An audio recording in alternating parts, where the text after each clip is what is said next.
The Book of Jubilees, chapter 36. And in the 6th year of this week, Isaac called his 2 sons, Esau and Jacob, and they came to him, and he said unto them, My sons, I am going the way of my fathers, to the eternal house where my fathers are. Wherefore, bury me near Abraham my father, in the double cave, in the field of Ephron the Hittite, where Abraham purchased a sepulchre to bury in the sepulchre which I digged for myself, there bury me.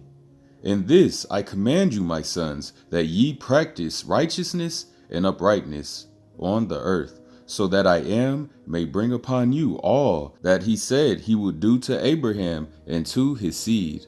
And love one another, my sons, your brother as a man who loves his own soul, and let each seek in what he may profit his brother, and act together on the earth, and let them love each other as their own souls.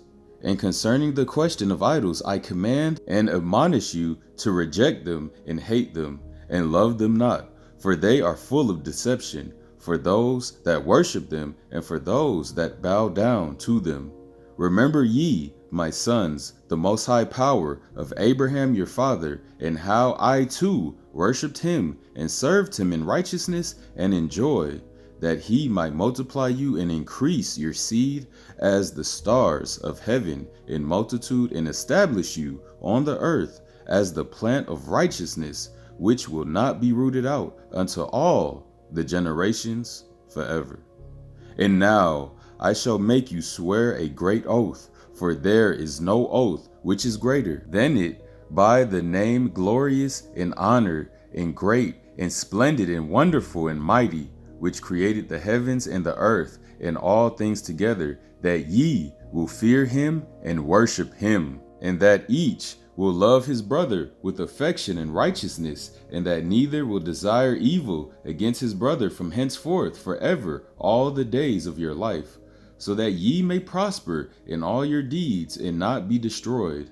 And if either of you devises evil against his brother, know that from henceforth every one that desires evil against his brother will fall into his hand, and will be rooted out of the land of the living, and his seed will be destroyed from under heaven.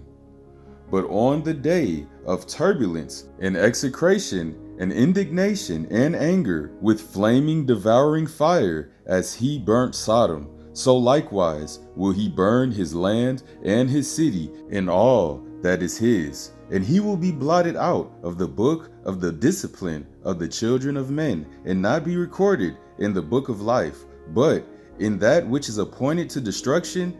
And he will be departed into eternal execration, so that their condemnation may be always renewed in hate and in exhortation and in wrath and in torment and in indignation and in plagues and in disease forever. I say and testify to you, my sons, according to the judgment which will come upon the man who wishes to injure his brother.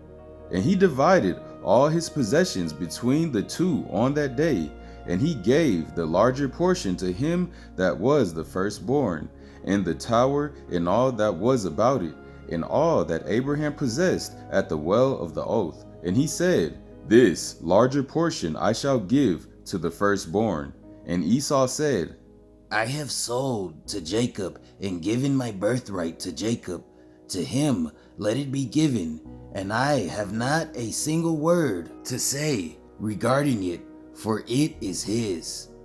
And Isaac said, May a blessing rest upon you, my sons, and upon your seed this day, for ye have given me rest, and my heart is not pained concerning the birthright, lest thou shouldest work wickedness on account of it.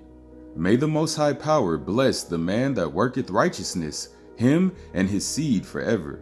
And he ended commanding them and blessing them, and they eat and drank together before him.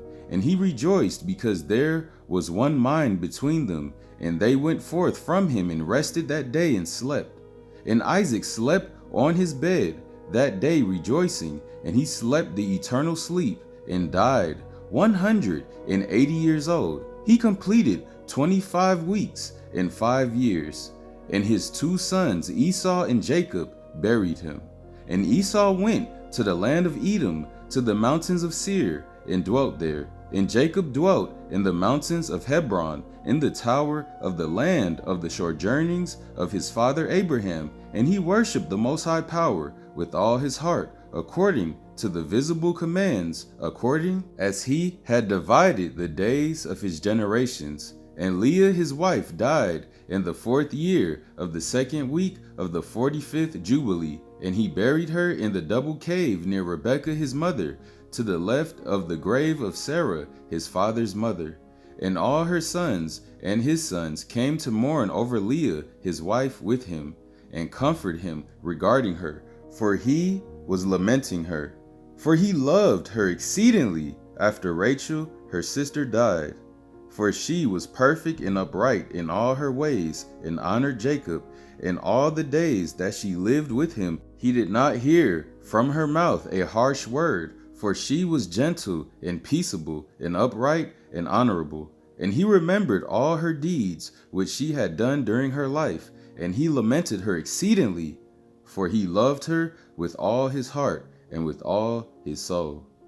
So chapter 36 was powerful in 2 ways.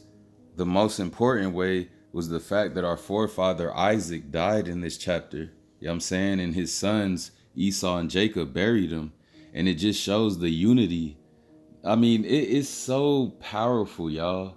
It's so powerful how Rebekah and Isaac, while they were living, basically forced Esau and Jacob. I mean, they didn't really force Jacob, because Jacob, you don't need to force Jacob. Jacob is a naturally peaceable and righteous person, or a nation of people. So you don't have to, kind of, sway it towards Jacob. But they came out of their mouth and said decrees and said, you're going to swear this oath mainly because of Esau. You know what I'm saying? Because so it could make it seem like that Rachel and as well as Isaac was talking to both of them. So he said, all right, I want y'all to, swear an oath to me, to make it seem like he was talking to both of them.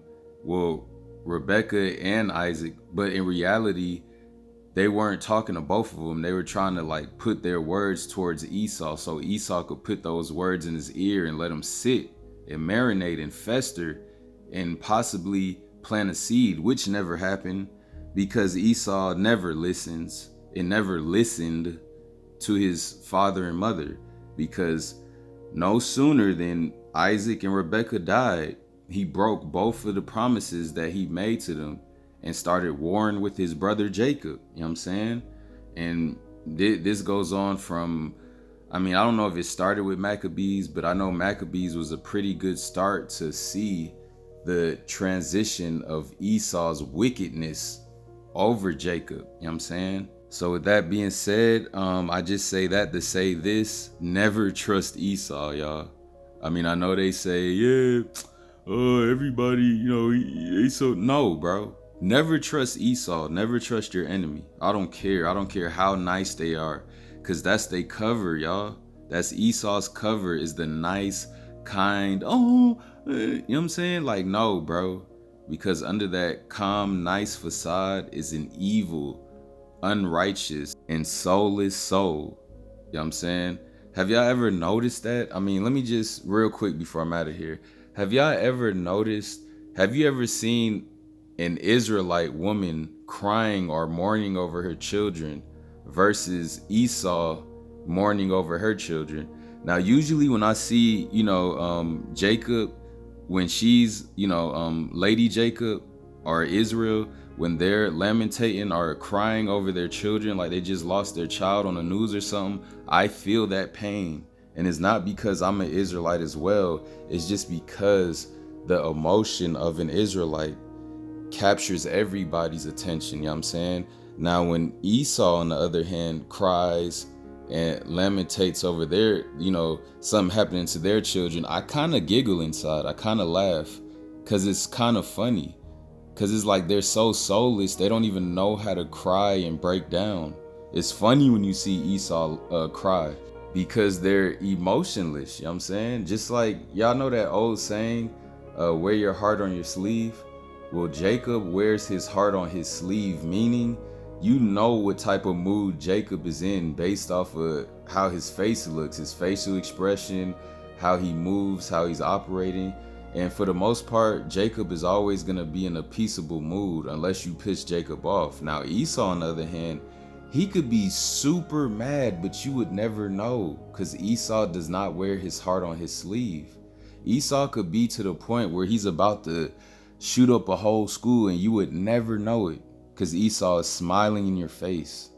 That's that true ancient backstabbing way of Esau, looking so kind and helpless, but at the same time is a sneaky and conniving snake, just like his father.